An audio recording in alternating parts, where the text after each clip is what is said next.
करता हूँ आज की वार्ता के संबंध में बताने के लिए।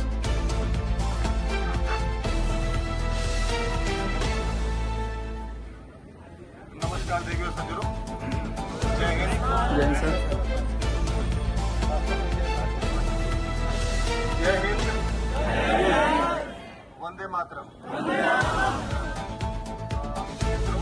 अभी कुछ समय पहले तक हमारे जो मित्र हैं, हेलो हेलो, अब ठीक है? अब ठीक है?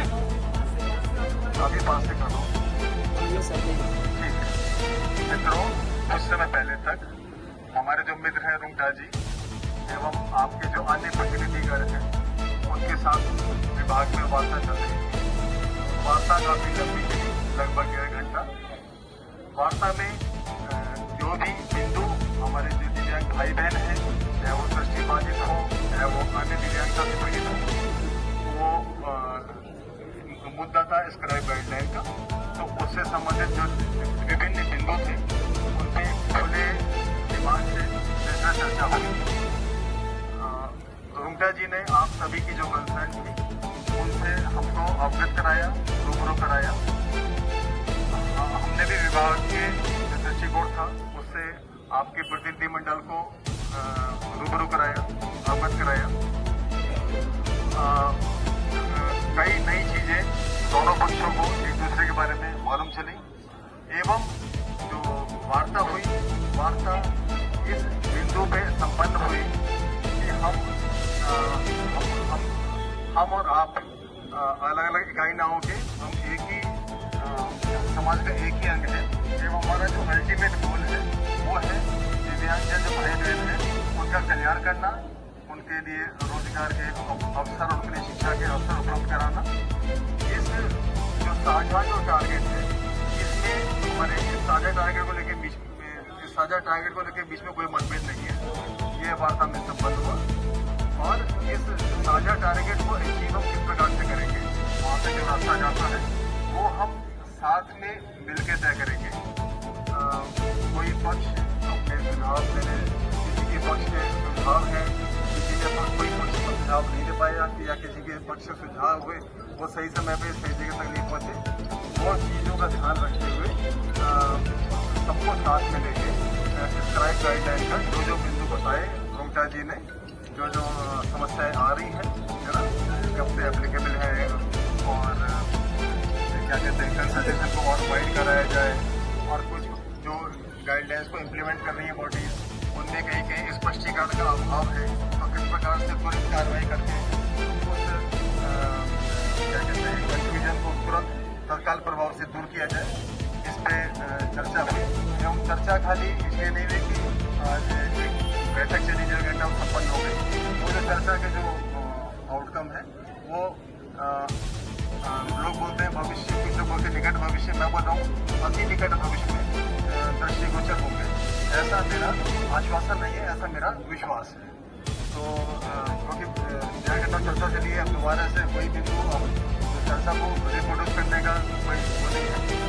ये मेरा ये निवेदन है। हाँ, तो रुंगटा जी ने 3 मुद्दे उठाए थे। एक मुद्दा उठाया था कि जो कंसल्टेशन प्रोसेस है वो और वाइड हो, तो कंसल्टेशन प्रोसेस हम और वाइड करेंगे।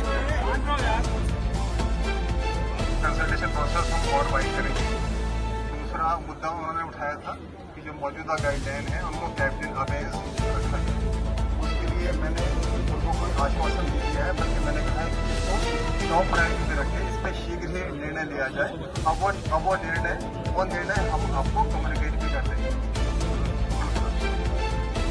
और तीसरा इनका मुद्दा था हाँ, जो एग्जामिनिंग बॉडीज हैं जो मौजूदा इशूड गाइडलाइंस के इम्प्लीमेंटेशन को लेकर जिनमें कंफ्यूजन है वो कंफ्यूजन तुरंत दूर किया जाए। जैसे कि उस ग्रे एरिया के चलते हमारे जो प्रत्याशी हैं जो दिव्यांग जगत को बिलोंग करते हैं वो किसी लाभ से वंचित ना रह जाए। ये 3 बिंदुओं पर चर्चा हुई थी और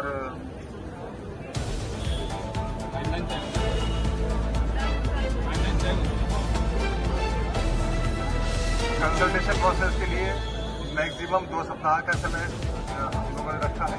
एक दिन 2 सप्ताह के अंदर हम टेबल पे बैठेंगे, इस तरह से गाइडलाइन का जो रोड मैप है, फाइनल विजन भले ही एक हो, लेकिन रोड मैप कैसे सब लोग मिलकर तैयार करें ये हमने तय किया। और कैप्टन अवेंस के बारे में हम अगले 2 से 3 दिन के अंदर हम अपना जो डिसीजन है वो आपको कन्वे कर देंगे। और ये जो बात है कि कुछ जो एग्जामिनिंग बॉडीज़ हैं जो कंफ्यूजन में है रिगार्डिंग इम्प्लीमेंटेशन ऑफ गाइडलाइन, उनका कंफ्यूजन दूर करने के लिए हम क्लेरिफिकेशन अति शीघ्र की घोषणा कर देंगे।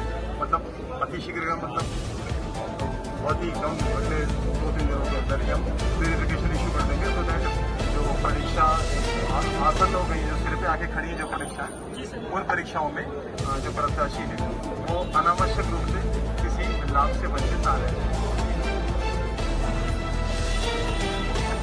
तो अब कुल मिलाकर आपने सुन लिया, तो उन्होंने कहा मैं रिपीट कर देता हूँ, किया हो शांत है बिल्कुल। दोबारा रिपीट कर रहा हूँ, शर्मा जी के